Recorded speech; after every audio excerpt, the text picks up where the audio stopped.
Olá, turma, mais uma vez aqui para uma aula virtual de Química para as turmas dos segundos anos da tarde, EFG. E a aula vai ser breve porque a gente vai revisar alguns conceitos que a gente já vem conversando nas aulas do Google Meet e nas últimas videoaulas, tá ok? Mas antes da gente ir para a aula, como a gente gosta sempre de lembrar, né, vamos aí aproveitar para curtir os vídeos, é uma forma de vocês prestigiarem o trabalho dos professores. E se você não se inscreveu ainda no canal da escola, se inscreve, tá ok? Basicamente, já que essa aula é uma aula de revisão de conceitos, né? Nas últimas aulas a gente vem evoluindo no conhecimento acerca do que a gente chama de concentração das soluções. Lembrando que em química, no caso a química do segundo ano, que é a químico-química, físico-química, aliás, né? Solução não é aquela resolução lá de problemas, né? Solução na química é uma mistura onde você vai ter, né, um material dissolvido ou mais de um material dissolvido, né, em outro ou em outros, né? E esse material dissolvido é o que a gente chama de soluto, né? E o material que está dissolvendo o soluto é o solvente. Então, o material dissolvido, ele é o soluto. Aqui a gente já está revisando os conceitos para a gente trabalhar a nossa global. E o material que está dissolvendo o soluto é o solvente. A solução é exatamente a união desses dois, né? Do soluto e do solvente. A soma do soluto e do solvente é o que vai ser a solução. Ou seja, a solução, mais propriamente dita verdadeira, é uma mistura, então, homogênea, que você tem partículas no soluto e no solvente tão pequenas que interagem tão bem que formam uma única fase, né? Ou seja, nem seu olho percebe e nem mesmo vai formar fase, porque está tudo aqui bem interagido. As partículas são bem pequenas, então são materiais que naturalmente eles se formam assim, sem a ajuda de você aumentar a temperatura, né, ou baixar, variar a pressão, né? E você tem, inclusive, aí nas soluções terem características de serem misturas com para se separar essas substâncias, o soluto e o solvente, precisa de técnicas mais elaboradas, né?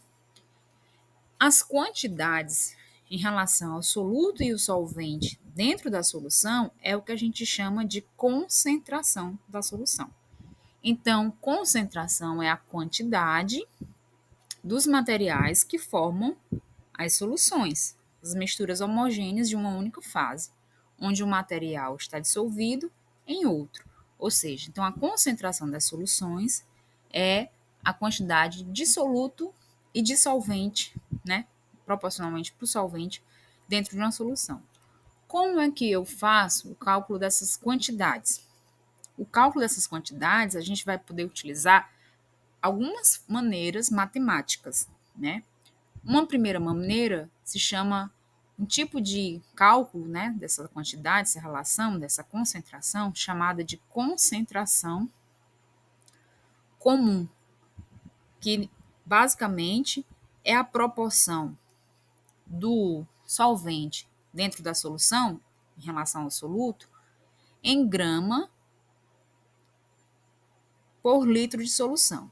Então, a concentração comum é uma forma que a gente tem para calcular a relação entre o soluto e o solvente.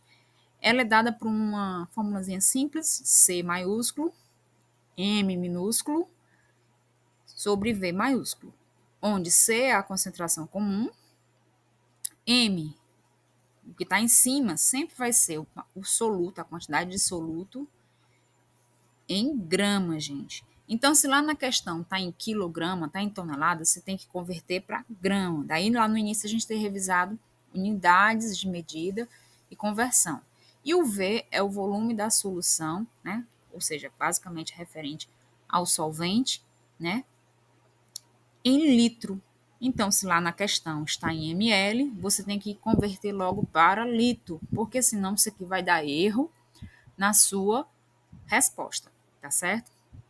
Uma outra forma de fazer esse cálculo das quantidades entre o soluto e o solvente que a gente viu é a chamada concentração molar ou concentração em mol por litro ou simplesmente molaridade, né?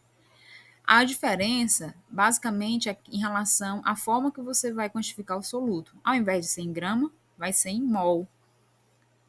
E o volume da solução continua sendo em litro. É dado por uma formulazinha, onde você escreve aqui o mol, esse 1 m com a perninha puxada, que significa molaridade, ou concentração molar, ou concentração em mol por litro, onde o valor de cima, como eu disse, sempre vai ser o soluto. Então, vai ser N em cima aqui do V.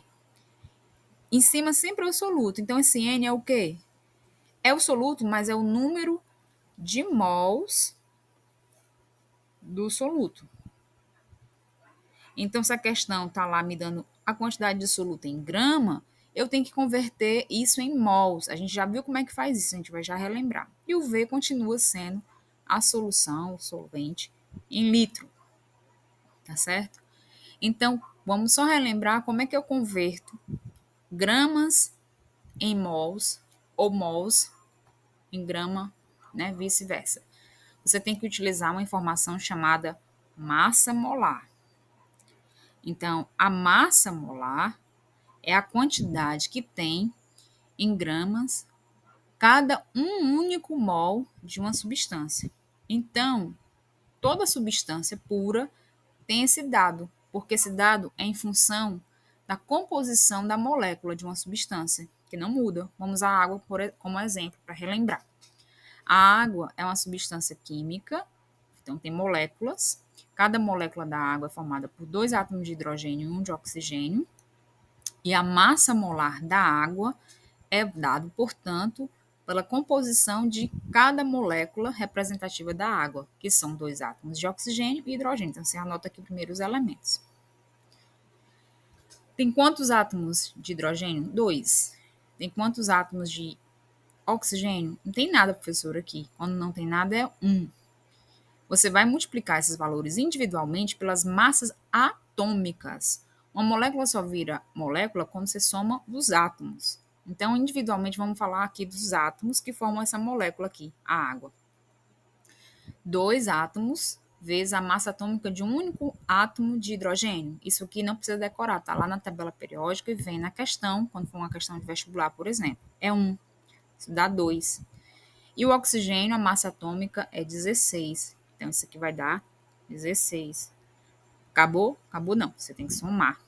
Então, no caso da água, a massa molar da água é 18 gramas por mol. Significa dizer que cada um único mol de água pesa 18 gramas. Então, as balanças não pesam em mol, mas se você pesa 18 gramas de água, pode ter certeza que ali tem 1 mol de moléculas de água. E a gente já viu quanto é que vale 1 mol de qualquer coisa. Vale quanto em número? Vale um número aproximado, gigante, que equivale a 6 vezes 10 elevado a 23.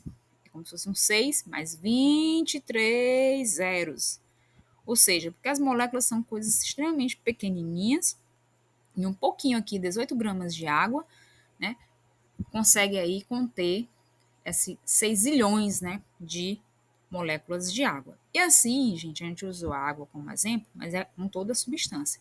Então, se na questão lá tem dizendo 2 mols de tal substância, você vai fazer o quê? Você vai calcular a massa molar, que é equivalente a 1 mol, e aí você converte para qualquer valor de quantidade de mol. Então, por exemplo, a água.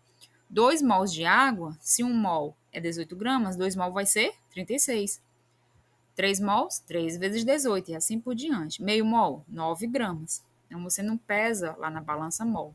Mas, então, a partir de agora, a gente já viu isso, na verdade, quem ainda não tinha entendido, aproveita essa aula para entender que o mol você converte em grama através do cálculo da massa molar. Toda substância tem esse valor determinado porque tem a sua composição química. Então, eu preciso saber primeiro a fórmula química, depois fazer esse cálculozinho, tá ok? A concentração, então, em grama por litro, a concentração comum, eu vou fazer apenas a observação na questão, né?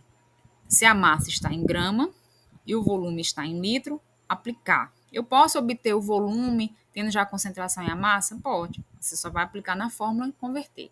E a concentração molar ou molaridade, eu vou fazer a identificação do número de mols do soluto, o volume da solução. Eu posso, professora, ter a molaridade, ter o volume, descobrir qual é o número de mols? Pode. Né? A questão é sempre lembrar que nesse caso aqui da molaridade, que você saber a quantidade de soluto e solvente, você tem que lembrar que número de mols, ele muitas vezes não vai vir e você relaciona ele com a massa molar, tá certo? Então, revisa essa aula quantas vezes for necessário. Quando a gente for fazer a global, vocês vão entender, conseguir exercitar melhor isso, tá certo? Qualquer dúvida, chamar, né, no privado. Muitas pessoas, alguns alunos tiraram dúvidas no privado, isso faz toda a diferença, porque isso faz com que você fixe melhor o conteúdo, tá certo? Até mais, gente. Bons estudos e não se acanhem, né? Tirem dúvidas, né? Quem tira dúvidas, quem erra, aprende melhor, tá ok? Um abraço.